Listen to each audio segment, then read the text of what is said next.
সুপ্রিয় শিক্ষার্থী আসসালামু আলাইকুম। নবম দশম বা এসএসসি পরীক্ষার্থীদের জন্য অর্থনীতি প্রথম অধ্যায়ে আজকে আমরা ৮ পৃষ্ঠা থেকে আলোচনা করব। একটি সরল অর্থনীতিতে দুই ধরনের প্রতিনিধি থাকে। আমরা নিজেরা কোশ্চেন করব, নিজেরা অ্যান্সার করব, তাহলে সবচেয়ে বেশি মনে থাকবে। তাহলে একটি সরল অর্থনীতিতে কয় ধরনের প্রতিনিধি থাকে? কয় ধরনের প্রতিনিধি থাকে? দুই ধরনের প্রতিনিধি থাকে। এটা ভেরি ভেরি ইম্পর্টেন্স হিসাবে লিখে রাখো। ভোক্তা বা পরিবার এবং উৎপাদক বা ফার্ম। তাহলে দুই ধরনের, তাহলে একটি সরল অর্থনীতিতে কয় ধরনের প্রতিনিধি থাকে? দুই ধরনের, একটা ভোক্তা বা পরিবার, একটা হচ্ছে ভোক্তা বা পরিবার, আর একটা হচ্ছে উৎপাদক বা ফার্ম, উৎপাদক বা ফার্ম। অবশ্যই তোমাদের মনে রাখতে হবে এই দুই ধরনের প্রতিনিধিদের মধ্যে আয় ব্যয় কিভাবে চক্র আকারে প্রবাহিত হয় তা নিচের চিত্রের মাধ্যমে দেখানো হলো। প্রথমে আয়, দ্রব্য বা সেবার বাজার, একটা ব্যয়। তো আয় হয়, আয় থেকে কি হয়? ফার্ম সহ দ্রব্য বা সেবা বিক্রয়ের মাধ্যমে। ব্যয় হয় দ্রব্য বা সেবা ক্রয়ের মাধ্যমে বা পরিবার সময়ের জন্য।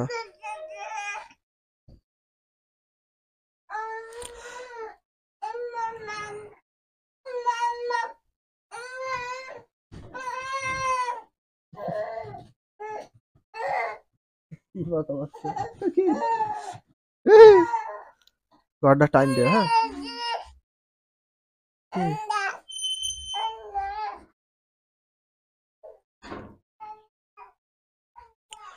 উৎপাদনের উপকরণ বা ক্রয় হয়, সেটা হচ্ছে শ্রম, ভূমি, মূলধন বিক্রয়।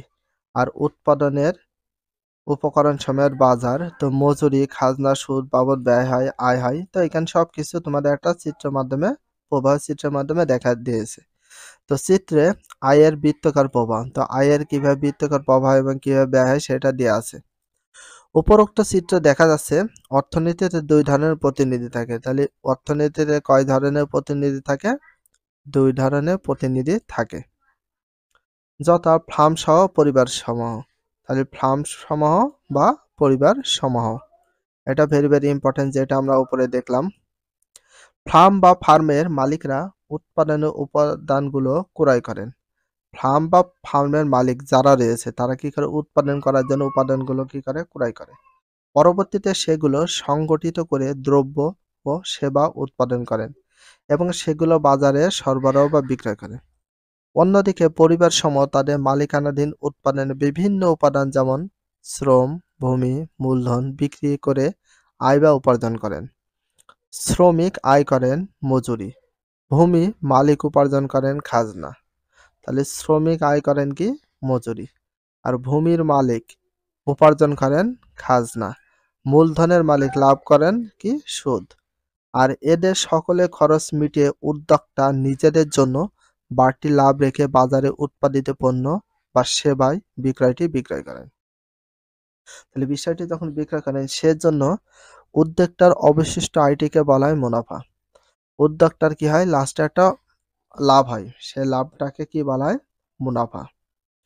পরিবার সমূহ তাদের আয় উপার্জনের সাহায্যে ফার্মের কাছ থেকে ক্রয় করেন।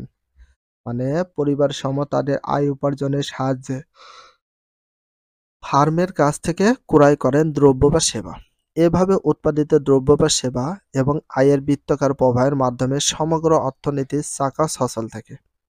একে আমরা নাম দিয়েছি আয়ের বৃত্তাকার প্রবাহ।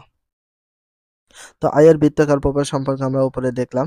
১.৬ বিভিন্ন ধরনের অর্থনৈতিক ব্যবস্থা। আমাদের সম্পদ সসীম কিন্তু অভাব অসীম। তাহলে আমাদের সম্পদ কি? সসীম। তাহলে আমাদের সম্পদ কেমন? সসীম কিন্তু অভাব অসীম। অসীম মানে যার যে কোনো অভাবের শেষ নেই, সেইগুলোকে আমরা বলি অসীম। সম্পদের সীমাবদ্ধতা বা দুষ্প্রাপ্যতা মানব জীবনের অর্থনৈতিক বাস্তবতা।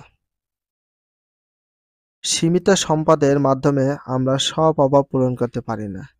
এ কারণে আমাদেরকে বিভিন্ন সমস্যার সম্মুখে হতে হয় বা মুখোমুখি হতে হয়। ব্যাপক অর্থে এই সমস্যাগুলোকে মৌলিক অর্থনীতির সমস্যা হিসেবে অভিহিত করা হয়। তাহলে মৌলিক অর্থনৈতিক হিসেবে অভিহিত করা হয় কোন সমস্যাগুলোকে? যখন আমাদের সম্পদের সীমাবদ্ধতা থাকে, দুষ্প্রাপ্যতা থাকে, তো আমাদের সকলে কিন্তু অভাব থাকে অসীম, যে অভাবের কোনো শেষ নেই, বাট আমরা সেটা সব অভাবগুলো কি করতে পারি না, পূরণ করতে পারি না। ক নাম্বার, আমরা কি উৎপাদন করব এবং কি উৎপাদন করব না। যেমন আমরা কি ধান উৎপাদন করব নাকি কাপড় উৎপাদন করব। খ, আমরা যা উৎপাদন করতে চাই তা উৎপাদন করার জন্য কি ধরনের প্রযুক্তি বা যন্ত্র ব্যবহার করব। কাপড় কি আমরা শ্রম নিবিড় প্রযুক্তি তার দিয়ে তৈরি করব নাকি পুঁজি মেশিন দিয়ে তৈরি করব। তো তার দিয়ে বলতে হাতে বানানো, আর পুঁজি নিবিড় মেশিন বলতে যন্ত্রগুলো দিয়ে তৈরি করা। এখানে বলা হচ্ছে উৎপাদন বলতে তৈরি করাকে বোঝানো হয় বা বানানো। আমরা যা উৎপাদন করব তা আমরা কাদের জন্য করব, কারা এটা ভোগ করবেন। অর্থনীতির সমস্যা সমাধান প্রক্রিয়ার উপর ভিত্তি করে পৃথিবীতে বিভিন্ন অর্থনৈতিক ব্যবস্থা গড়ে উঠেছে। তাহলে অর্থনীতির সমস্যা সমাধান প্রক্রিয়ার উপর ভিত্তি করে পৃথিবীতে বিভিন্ন অর্থনৈতিক ব্যবস্থা গড়ে উঠেছে। তার ভিতরে কয়টি অর্থনৈতিক ব্যবস্থা গড়ে উঠেছে? 4টি অর্থনৈতিক ব্যবস্থা গড়ে উঠেছে। এই 4টি প্রধান। তাহলে অর্থনৈতিক সমস্যার সমাধানের উপর ভিত্তি করে পৃথিবীতে, তাহলে অর্থনৈতিক ব্যবস্থা গড়ে উঠেছে কয়টি? পৃথিবীতে বিভিন্ন অর্থনৈতিক ব্যবস্থা গড়ে উঠেছে। তার ভিতরে কয়টি? 4টি। অবশ্যই তোমাদের মনে রাখতে হবে কয়টি অর্থনৈতিক ব্যবস্থা গড়ে উঠেছে? 4টি। 1 নাম্বার, ধনতান্ত্রিক বা বাজার অর্থব্যবস্থা। যার নাম ধনতান্ত্রিক তার নামে বাজার অর্থব্যবস্থা। 2 নাম্বার, সমাজতান্ত্রিক বা নির্দেশমূলক অর্থব্যবস্থা। যার নাম সমাজতান্ত্রিক তার নামে নির্দেশমূলক অর্থব্যবস্থা। মেমোরাইজ করে ফেলবা। 3 নাম্বার, মিশ্র অর্থব্যবস্থা। একসাথে ঘুরি ফিরি থাকা নয়, একসঙ্গে থাকা। 4 নাম্বার, ইসলামী অর্থব্যবস্থা। অবশ্যই তোমাদের এগুলো মেমোরাইজ করে ফেলা উচিত। তাহলে অর্থনীতির সমস্যার সমাধান প্রক্রিয়ার উপর ভিত্তি করে তাহলে পৃথিবীতে অর্থনৈতিক ব্যবস্থা গড়ে উঠেছে কয়টি? এভাবে থাকতে পারে, অর্থনৈতিক ব্যবস্থা গড়ে উঠেছে কয়টি পৃথিবীতে? 4টি। ধনতান্ত্রিক বা বাজার ব্যবস্থা, সমাজতান্ত্রিক বা নির্দেশমূলক অর্থব্যবস্থা, মিশ্র অর্থব্যবস্থা, ইসলামী অর্থব্যবস্থা। 1 নাম্বার। তো এখন আমরা ধনতান্ত্রিক বা বাজার অর্থব্যবস্থা নিয়ে আলোচনা করি। Capitalistic or market economic system. এই অর্থব্যবস্থার উৎপাদনের উপাদানগুলো ব্যক্তি মালিকানাধীন। আমরা যে অর্থব্যবস্থার উৎপাদন করব সেগুলো হচ্ছে যেসব উপাদান আছে সেগুলো ব্যক্তি মালিকানাধীন, মানে ব্যক্তির অধীনে রয়েছে এবং প্রধানত বেসরকারি উদ্যোগে সরকারি হস্তক্ষেপ ছাড়া স্বয়ংক্রিয় দাম ব্যবস্থার মাধ্যমে যাবতীয় অর্থনৈতিক কার্যক্রম পরিচালিত হয়। এ ধরনের অর্থব্যবস্থাকে ধনতান্ত্রিক বা পুঁজিবাদী অর্থব্যবস্থা বলা হয়। যার নামে ধনতান্ত্রিক তার নামে পুঁজিবাদী, তার নামে আবার কি বাজার ব্যবস্থা বলা হয়। অবশ্যই তোমাদের এগুলো খুব ভালো করে মনে রাখতে হবে।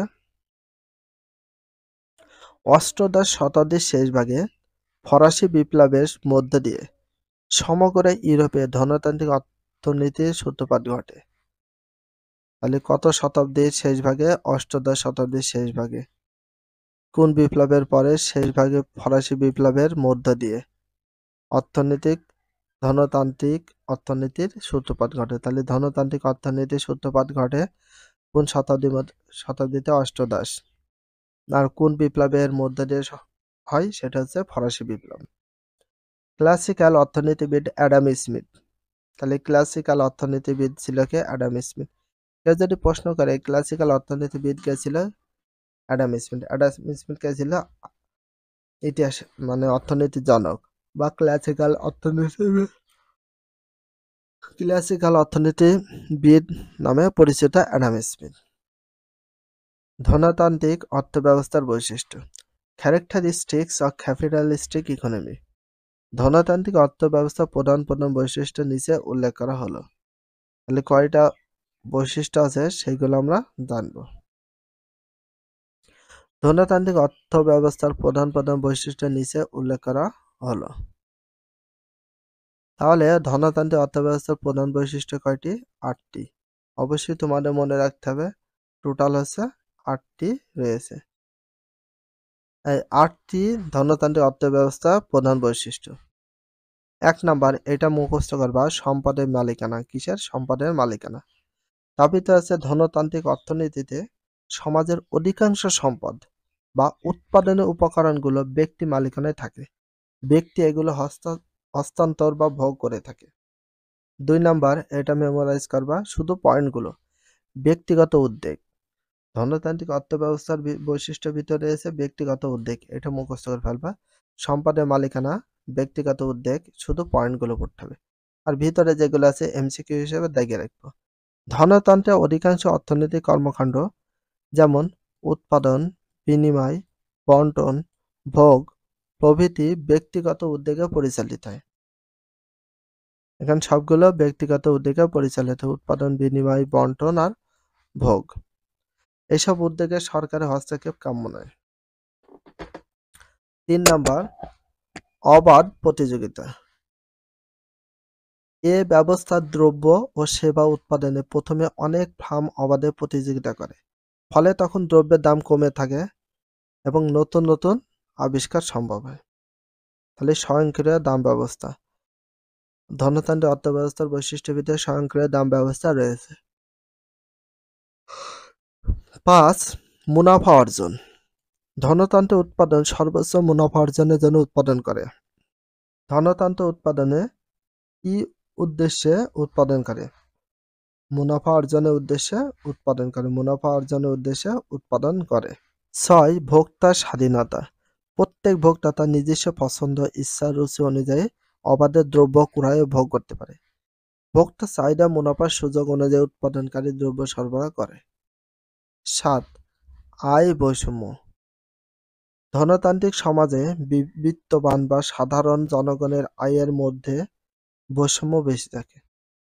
ধনতান্ত্রিক অর্থনীতিতে কিছুটা বেকারত্ব অনিবার্য। 8, সরকারের ভূমিকা। এ ব্যবস্থায় সরকার আইন শৃঙ্খলা রক্ষা, দেশ রক্ষা, সম্পত্তির অধিকার রক্ষায় নিয়োজিত থাকে। তো ভিডিওটা এখানে শেষ করছি। ভিডিওটা যদি ভালো লাগে অবশ্যই চ্যানেলে সাবস্ক্রাইব, পেজ হলে ফলো করে দিও, তার সাথে একটা লাইক এবং একটা কমেন্ট করে দিও। আর নেক্সট ভিডিও পাওয়ার জন্য অবশ্যই বেল আইকনটা অল করে রাখা, যাতে নিউ ভিডিও আপলোড দেওয়ার সাথে সাথে সর্বপ্রথম তোমাদের কাছে নোটিফিকেশনও পৌঁছে যায়।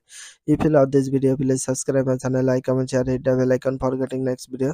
So everyone take care, love you, Allah Hafiz, bye bye.